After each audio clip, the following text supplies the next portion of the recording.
बिस्मिल्लाहिर्रहमानिर्रहीम। अस्सलाम वालेकुम। आज 13 जून 2026। स्मॉल ट्री सिस्टम में फल मैच्योर है और अब ये पौधों के ऊपर पकना भी शुरू हो गया है, तो इसलिए आज हम इसकी हार्वेस्टिंग कर रहे हैं। आप ये समझें कि आज इसके हिसाब किताब का दिन है। ये हमारी खुशकिस्मती है कि गुलाम कादर भुट्टा साहब, चेयरमैन मैंगो बोर्ड, आज हमारे साथ हैं और ये आज की जो स्मॉल ट्री सिस्टम की मैंगो हार्वेस्टिंग है, ये उसका इफ्तिताह करेंगे।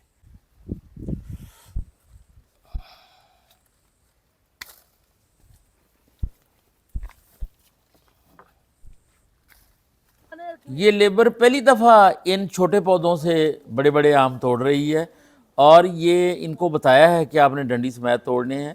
ये देखें, ये एक एक हाथ में ये ना 8-8, 10-10 आम इन्होंने पकड़े हुए हैं और ये बड़े खुश हैं और ये देख रहे हैं कि छोटे पौधों से आम तोड़ना ही बड़ा आसान है। ये तो बड़ा मज़ा आ रहा है। ये देखें, ये इतने खुश हैं, ये जश्न मना रहे हैं कि इन पौधों से हम बड़े थोड़े टाइम में ज़्यादा आम जो है वो तोड़ लेंगे।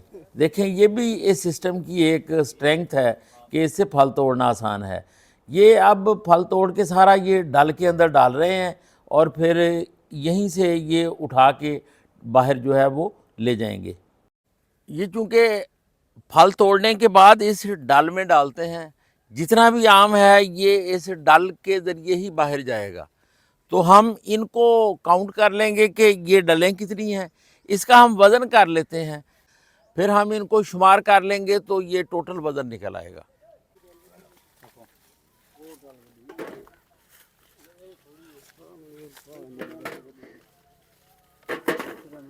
आप थोड़ा फल को गौर से देखें कि जो आम हैं ये कितने साफ़ और शफाफ हैं।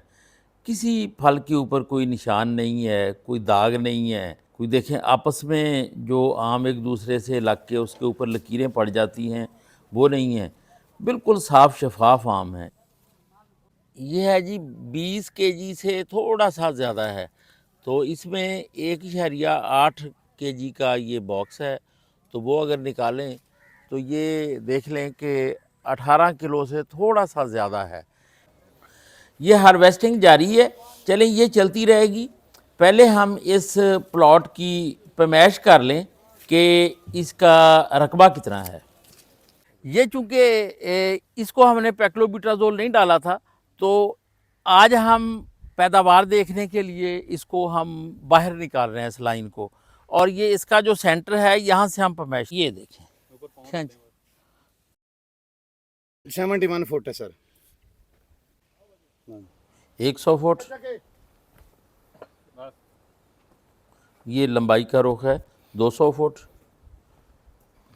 अब ये तीसरी पैमाइश, ये हो गई 300 फुट और ये 400 फुट, और ये देखें 454 फुट।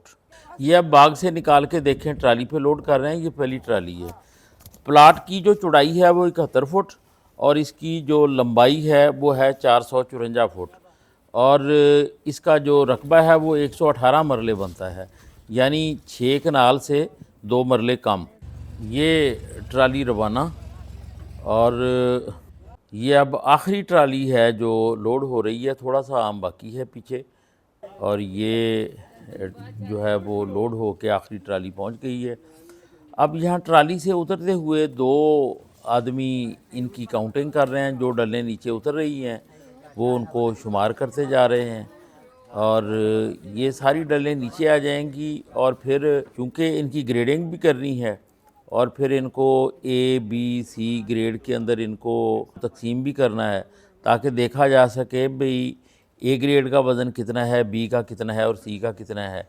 ये देखें, ये सारा आम डंडी से मैच टूटा हुआ है, और ये 2-3 ग्रुप हैं जो बैठे हुए ये काम कर रहे हैं। ये आम को मुख्तलिफ़ कैटेगरीज़ में तकसीम कर रहे हैं। इस डाल में 18 किलो आम है।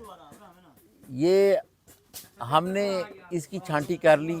ये आप देखते जाएं कि ये जो ए ग्रेड आम हैं वो इधर लाइन में लगते जा रहे हैं और जो छोटे आम हैं वो इधर निकलते जा रहे हैं। और ये देखें, अब ये डल भी खाली हो गई और ये आम भी छांटी हो गए। अब आप ये आम देख लें जो बचे हैं 18 किलो में से 1 2 3 4 5 6 7 8 9। अच्छा, ये सारे आम अगर हम देखें ना सारे, तो ये देखें, ये सिर्फ साइज़ में छोटे हैं, ये किसी तरफ से कोई आम ख़राब नहीं है ये सारे, और वज़नी सेहतमंद आम हैं। इनके सिर्फ ये अंडर साइज़ हैं, ये खाने में ये ठीक बेहतरीन आम है, कोई ख़राब नहीं है। तो अब हम इनका वज़न कर लेते हैं कि कितना है। ये देखें, ये हमने पहले खाली पेटी को बैलेंस कर लिया और अब ये देखें, ये वज़न है इसका जी, इन 9 आमों का वज़न है 1.6 केजी। ये 18 किलो में से निकले हैं 1.6 केजी, 9%। ये 8वीं ट्राली है हमारी। जो पहली ट्राली थी हमारी वो थी 82 की, दूसरी 77 की, तीसरी 83 की, फिर 80 की, फिर 86 की, फिर 78 की, फिर 41 की और फिर ये अब आखिरी 72 की। इन सब का अगर हम टोटल करें तो ये बनती हैं 599, यानी एक कम 600। और इनको अगर हम 18 केजी की एक डाल है उससे हम मल्टीप्लाई करें तो ये बनते हैं 10,782 किलोग्राम, यानी ये 10.8 टन हैं। ये 6 कनाल के हैं 10.8 टन तकरीबन, और ये 8 कनाल के जो बनते हैं ये बनते हैं 14.4 टन, यानी कि 14.5 टन तकरीबन। ये आम तो कई दिन से पक रहा है, तो टपका आम के यहाँ से उतरे थे 14 क्रेट। 14 क्रेट, वो जो प्लास्टिक का क्रेट है वो 20 किलो का होता है, ये हो गया 280 केजी। फिर चूँकि जो ज़मीन है वो भी 2 मरले कम थी 6 कनाल से, तो इस डिफरेंस को अगर हम कैलकुलेट करें तो ये बनती है टोटल पैदावार 15 टन फ़ी एकड़। इस आम को हमने 3 ग्रेड में तकसीम किया है, ए बी सी। जो ए ग्रेड है वो 300 ग्राम से बड़ा आम है, यह है 77%, यानी 77%। और जो बी ग्रेड आम है ये 200 ग्राम से 300 ग्राम के दरमियान है, ये है 22%, यानी 22%। और जो सी ग्रेड आम है वो 200 ग्राम से छोटा आम है, ये है 9%। इसको हम गोली भी कहते हैं। अब हम मार्केट रेट के हिसाब से इस आम की कीमत देखते हैं कितनी है। जो ए ग्रेड आम है उसका रेट है 6,000 रुपये फ़ी मन, यानी 40 केजी का 6,000 रुपये। इसकी कीमत बनती है 17,32,500। और बी ग्रेड की 2,500 रुपये मन के हिसाब से 1,31,250। और सी ग्रेड की 1,000 रुपये मन के हिसाब से 33,750 रुपये। ये टोटल बनता है 18,97,500, यानी तकरीबन 19 लाख रुपए। तो ये आप अपने अपने इलाके में जो मार्केट के रेट हैं उस हिसाब से इसको कैलकुलेट कर सकते हैं। ये महज इत्तेफाक या कोई हादसाती पैदावार नहीं है, बल्कि इसके पीछे एक मुकम्मल प्रोडक्शन सिस्टम है। और इस प्रोडक्शन सिस्टम में 3 चीज़ें जो हैं वो बहुत अहम हैं। उनमें से किसी एक को भी अगर हम इग्नोर करें तो फिर हम इस पैदावार की तवक्को नहीं कर सकते। उनमें से सबसे पहली चीज़ जो है वो है आम की प्रूनिंग। वेजिटेटिव ग्रोथ दूसरी अहम ज़रूरत है कि अगर पौधे के ऊपर ग्रोथ ना हो तो फिर हम फल की तवक्को नहीं कर सकते, क्योंकि इन्हीं शाखों ने फल लेना होता है। उसके बाद फिर इन शाखों को फल के लिए तैयार करना, उसके लिए फिर हमने वो तीसरा काम किया। तीसरा काम है पैक्लोब्यूटाजोल की एप्लीकेशन।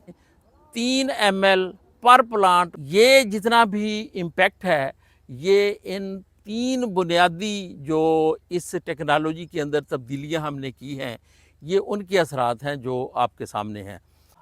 अब क्या ये फाइनल प्रोडक्शन है या इसमें अभी तक कोई गुंजाइश है, पहले आप ये सुन लें।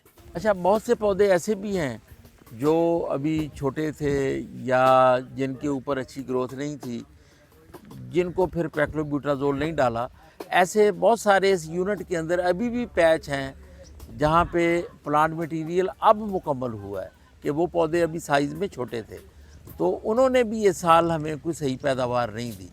स्मॉल ट्री सिस्टम की जो अब तक की अचीवमेंट हैं, ये बेसिक अचीवमेंट हैं।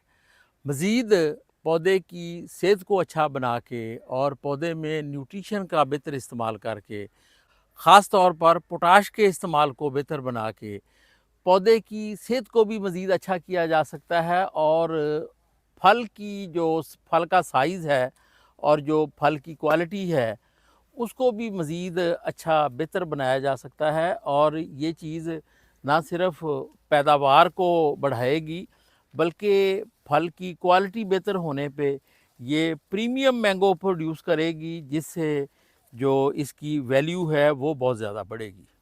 इस साल इस यूनिट के ऊपर हमारी मेहनत और जो टोटल पैदावार हमें हासिल हुई है उसको देखते हुए मेरी अपनी ये असेसमेंट है कि इसके अंदर ये पोटेंशियल है कि ये 1 एकड़ 18 से 20 टन मैंगो दे सकता है। और अब हम इस साल कोशिश करेंगे कि इसकी प्रोडक्शन में हम कोई कोताही ना करें और हम कोशिश करेंगे कि इस यूनिट से इस साल हम मैक्सिमम पैदावार ले सकें, ताकि हम ये जान सकें मुकम्मल तौर पे कि आखिर स्मॉल ट्री सिस्टम के 1 एकड़ का पोटेंशियल क्या है अगर हम सिंदड़ी काश्त करें। आज 13 जुलाई को हार्वेस्टिंग के बाद ये प्लाट खाली हो जाएगा और हम इसकी जो प्रूनिंग है फिर जुलाई के तीसरे हफ्ते में करेंगे। मैं प्रूनिंग से पहले इंशाल्लाह जो स्मॉल ट्री सिस्टम की मुकम्मल प्रोडक्शन टेक्नोलॉजी है उसमें छोटी बारीकियां, बड़ी मेजर जो उसके जुज़ हैं वो सारे मुकम्मल डिटेल के साथ अपलोड करूंगा, ताकि आप उसी वीडियो को देखते हुए आप प्रूनिंग भी टाइम पे कर सकें, प्रूनिंग सही तरीके से भी कर सकें, आप उसको फर्टिलाइज़र भी डाल सकें और जो फर्टिलाइज़र के असरात हैं वो भी दे सकें। और नई ग्रोथ हासिल करने पे आप अपने पौधों की सूरत हाल को देख के और अपनी ज़मीन को मद्देनज़र रखते हुए आप उसमें पैक्लोब्यूटाजोल भी डाल सकें और फिर बाकी जितनी भी छोटे छोटे बाकी जुज़ियात हैं, प्लांट प्रोटेक्शन है, बटूर से तहफ़्फ़ुज़ की एक पूरी जो टेक्नोलॉजी है मालफॉर्मेशन से बचने के लिए, वो पूरी उस वीडियो का हिस्सा होगी। वो एक मुकम्मल वीडियो होगी जिसको देखने के बाद ना सिर्फ आप सिंदड़ी के अंदर एक अच्छा फल ले सकेंगे बल्कि उसमें बहुत सारी रहनुमाई दीगर वैरायटीज़ के लिए भी मौजूद होगी। ये वीडियो हमारे स्मॉल ट्री सिस्टम की कामयाबी में एक बुनियाद बनेगी और इस सिस्टम को, जो हमारा प्रोडक्शन सिस्टम है और जो हमारी प्लांटिंग ज्योमेट्री है, इसको तब्दील करने में बुनियादी रोल अदा करेगी। शुक्रिया।